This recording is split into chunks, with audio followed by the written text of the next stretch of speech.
Hi, my name is Steven, and at 28 years old, I work as a high school history teacher in a bustling public school in Seattle, where the chalk dust and the echo of lockers slamming define my days, grading papers late into the night while dreaming of inspiring the next generation. I've been married to Jocelyn for 4 years now, since we exchanged vows in a small ceremony by the lake right after I finished my master's, sharing a modest apartment with views of the ferry boats gliding across the sound. No children yet, but whispers of starting a family in our quieter moments. Our life felt like a carefully curated lesson plan, grounded in my idealistic faith that commitment could weather any storm. Until that fateful evening when the abrupt ring of her phone sliced through the tranquility of our home like a misplaced footnote in an otherwise coherent narrative. The rain drummed steadily against the rooftop of our apartment building, a persistent patter that seeped into the walls, carrying with it the fresh, petrichor scent of wet pavement rising from the streets below, mixing with the warm, yeasty aroma of the sourdough bread I'd baked earlier that afternoon as a small gesture of domestic normalcy. I lounged on the worn leather couch in our living room, surrounded by stacks of student essays on the coffee table, their edges curling slightly in the humid air, the lamp's soft golden glow illuminating the red ink marks I'd made, each correction a deliberate stroke that mirrored my methodical approach to life, while the distant hum of the city traffic provided a low, constant underscore to my thoughts. Jocelyn flitted about the kitchen adjacent, her movements erratic as always, her emotionally volatile nature manifesting in the way she slammed a cabinet door a bit too hard, the sound reverberating sharply, her fingers twisting a dish towel with unnecessary force, as if wringing out unseen frustrations from the fabric. That particular evening, as the sky outside deepened to a bruised purple, the streetlights flickering on one by one like hesitant stars, she dropped the news while stirring a pot of pasta sauce on the stove, the bubbling liquid releasing steam that carried hints of garlic and tomatoes into the air, her voice pitching higher than usual, laced with a nervousness that made her words tumble out in a rush.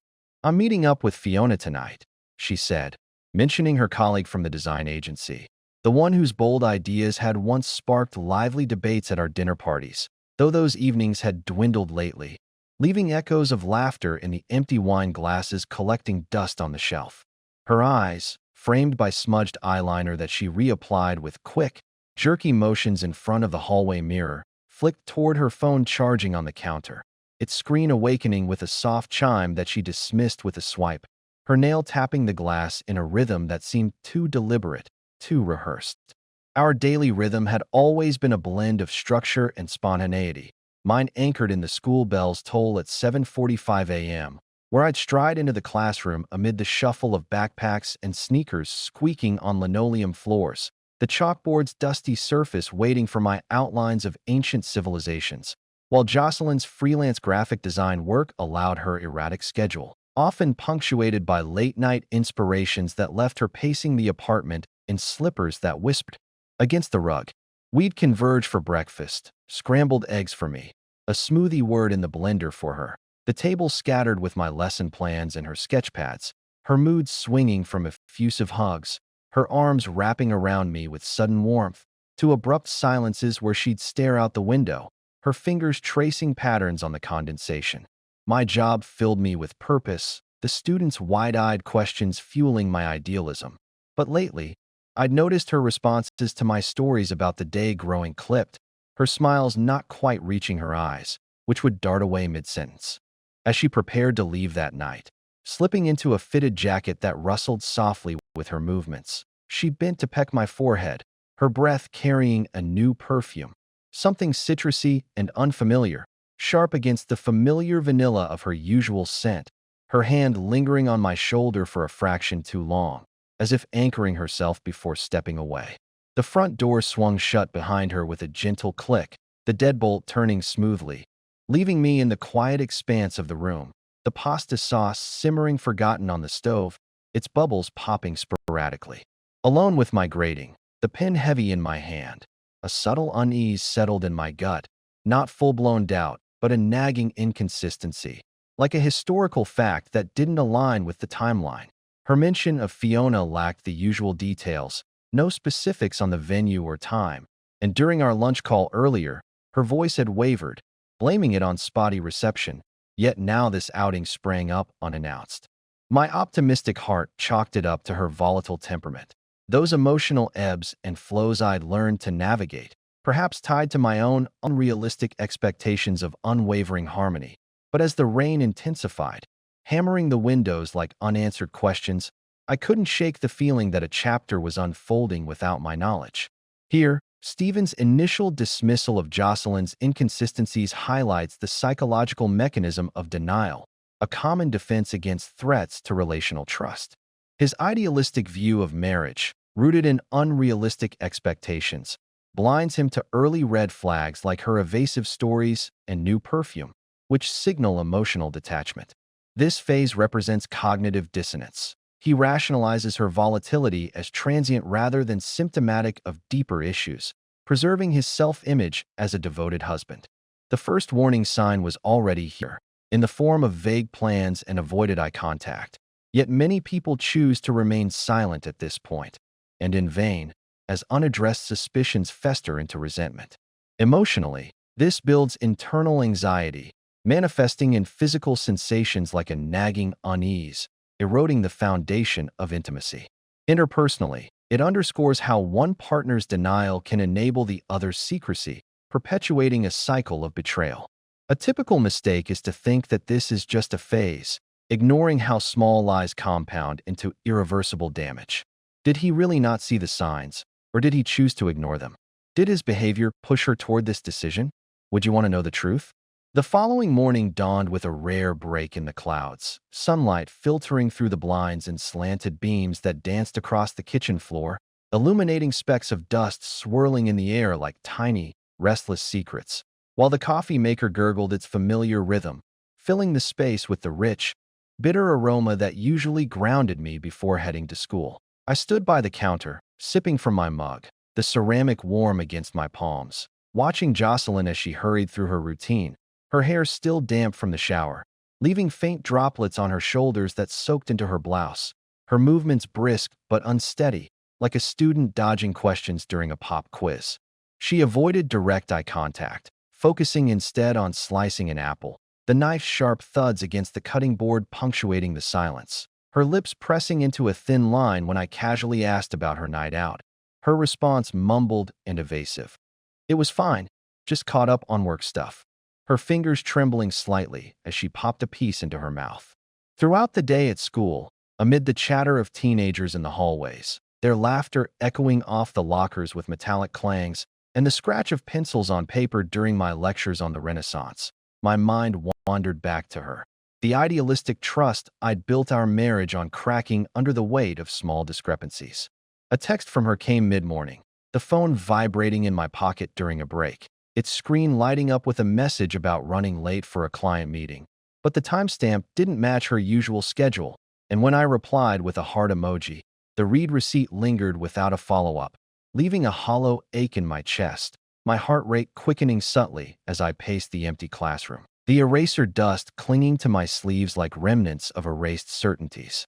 By afternoon, as I graded quizzes under the fluorescent lights buzzing overhead, the room smelling faintly of adolescent sweat and marker ink, doubts crept in.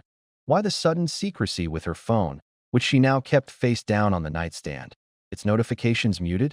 That evening, back home, the apartment felt heavier, the air thick with unspoken tension as Jocelyn prepared dinner, chopping vegetables with forceful strokes, the blade clicking against the board, her posture rigid, shoulders hunched as if carrying an invisible burden. When her phone buzzed on the table, she snatched it up quickly, her eyes widening for a split second before she forced a smile, claiming it was Fiona again. But the way she angled her body away from me, her free hand clenching into a fist, nails digging into her palm, stirred a deeper unease, my stomach twisting with a mix of hope and worry. I tried to dismiss it, attributing her volatility to stress, perhaps a demanding project at work, but as we ate in near silence, the clink of forks against plates amplifying the awkward pauses, her stories began to fray. One moment she mentioned drinks at a downtown cafe. The next it was a quiet park chat, inconsistencies slipping through like threads pulling loose from a seam. My internal struggle intensified, trust warring with suspicion, fear of overreacting clashing with a growing frustration that made my temples throb, the food tasting ashen on my tongue. Later, as she retreated to the bedroom early, citing a headache, her footsteps dragging along the hallway carpet, I lingered in the living room, the TV's low murmur providing white noise, but my eyes kept drifting to her purse left on the chair, its zipper slightly ajar, tempting like a forbidden archive. A furtive glance inside revealed a receipt for a boutique I'd never heard of, dated the previous night. The paper crinkled as if hastily stuffed away, and though I replaced it with steady hands, my pulse raced, a surge of anger mixing with heartache, wondering if this was the start of unraveling or just my imagination amplifying shadows in the dim lamplight. This moment captures the escalation from passive suspicion to active investigation, illustrating the psychological toll of eroded trust. Stephen's racing pulse and mixed emotions, anger intertwined with heartache, reflect the fight-or-flight response triggered by perceived betrayal, where denial gives way to hypervigilance. Thematically, it explores the consequences of betrayal on self-esteem. Discovering tangible evidence like the receipt shatters his idealistic narrative, forcing confrontation with Jocelyn's emotional volatility as a possible mask for infidelity. Interpersonally, this invasion of privacy, though justified in his mind, blurs ethical boundaries, highlighting how betrayal can corrupt the betrayed's moral compass. A typical mistake is to think that this is just a phase, but here it evolves into a cat-and-mouse dynamic, amplifying paranoia. Emotionally, the surge of anger serves as a catalyst for personal growth, pushing him toward empowerment, yet it risks impulsive actions. The receipt acts as a red herring at first, misleading him into doubt, but ultimately confirms patterns of deceit. Is this weakness or a conscious choice on her part? What hurts more, the betrayal or the lies? At what moment could everything still be stopped? Would you fight for this relationship? The weekend brought a deceptive calm, the Seattle fog rolling in thick and gray, muffling the sounds of the city as I sat at my desk in the spare room we'd dubbed my study. Surrounded by bookshelves laden with history tomes, their leather bindings exuding a musty scent that mingled with the cool, damp air seeping through the cracked window. Grading midterms, the red pen gliding across pages with deliberate marks, my mind raced ahead, piecing together the fragments. Jocelyn's inconsistent tales, her nervous gestures, like the way she'd twist her wedding ring absent-mindedly during conversations, the metal catching the light in fleeting glints, and the late nights she'd started claiming as overtime. I decided to observe more closely, moral qualms gnawing at me, an internal debate raging between preserving trust and seeking truth, my breaths coming shallow as I contemplated the ethical line I was towing. That Saturday, as she announced another outing, just grabbing coffee with a friend from work, her voice pitching up at the end, eyes averted while she applied lipstick in the bathroom mirror, the tube clicking shut with finality. I nodded casually, but my heart pounded, a cold sweat prickling my skin under my sweater. After she left, her car engine rumbling to life in the parking lot below, fading into the mist, I waited a tense half hour, the clocks ticking amplifying my anxiety, before slipping out myself, driving through the shrouded streets, the wipers swishing rhythmically against the windshield dotted with rain. I tailed her discreetly to a small cafe on the outskirts, parking across the street, the engine idling with a low hum. Watching through the fog glass as she entered, her posture relaxing visibly, a smile breaking across her face that I hadn't seen in weeks, directed at a man inside, tall, with dark hair, not Fiona. Setbacks came swiftly. She spotted a familiar car nearby, perhaps a red herring from my paranoia, and texted me innocently about traffic, forcing me to abort and return home, my hands gripping the wheel tightly, knuckles white, disappointment churning with determination. Later that night, as she slept fitfully beside me, her breaths uneven, the sheets rustling with her tosses, I reached for her phone on the nightstand, its cool metal surface slick under my fingers, the screen unlocking with our anniversary date, detail that twisted the knife of betrayal. Scrolling through messages in the dim blue glow, heart hammering against my ribs, I found vague texts to an unknown number, allusions to meeting again soon, but nothing concrete, until an accidental tap revealed a deleted thread recovered in the trash, snippets of affection that made my vision blur. The real breakthrough came Sunday morning, the sun piercing the clouds sporadically, casting shifting shadows across the bedroom as I pretended to grade papers in bed, the laptop warm on my lap. Her phone, left charging in the kitchen, buzzed with an incoming voicemail, the notification sound cutting through the quiet like a siren, and when I listened, my thumb hovering hesitantly before pressing play. The man's voice, smooth and intimate, confirmed a wonderful night and plans to meet again. The words hanging in the air, heavy and irrefutable, leaving me frozen. The device slipping from my numb fingers to the counter with a clatter. Analysis _3. The accidental voicemail discovery marks a pivotal shift from suspicion to undeniable truth, embodying the psychological concept of shattered illusions and the ensuing grief stages. Shock freezing Stephen in place, followed by numbness as denial crumbles. This event underscores themes of trust violation, where emotional betrayal, intimate words from another, inflicts deeper wounds than physical acts, triggering a cascade of self-doubt about his perceptual accuracy. His hesitation before playing the message reveals internal moral conflict, weighing privacy against self-preservation, a common interpersonal dilemma in infidelity scenarios. Consequences include heightened vulnerability, as the smooth and intimate voice personalizes the affair, intensifying jealousy and loss. Yet, this catalyzes personal growth, transforming passive idealism into active resolve.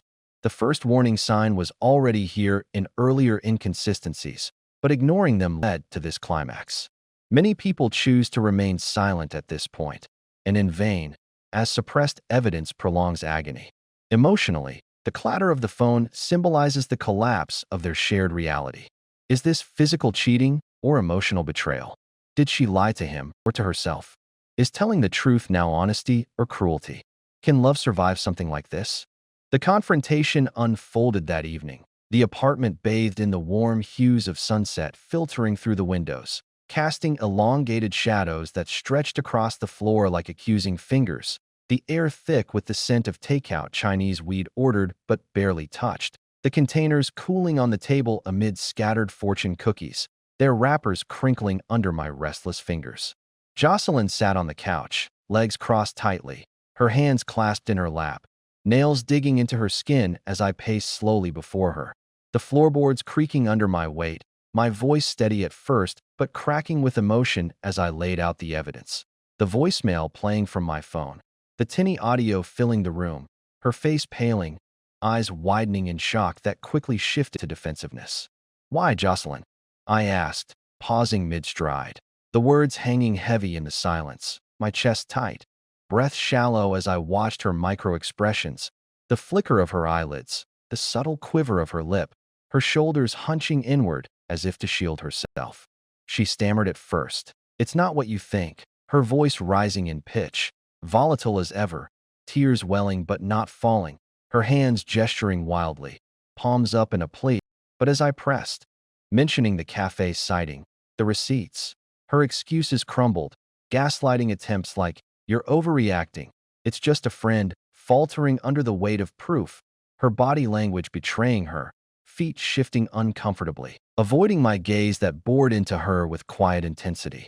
The twist came when she confessed, not to a fleeting affair, but to months of entanglement with her boss, Rowan, the name dropping like a bombshell, her voice breaking as she admitted the emotional pull, blaming my unrealistic expectations for our drift, her words sharp, laced with manipulation that ignited my anger, my fists clenching at my sides, jaw tight.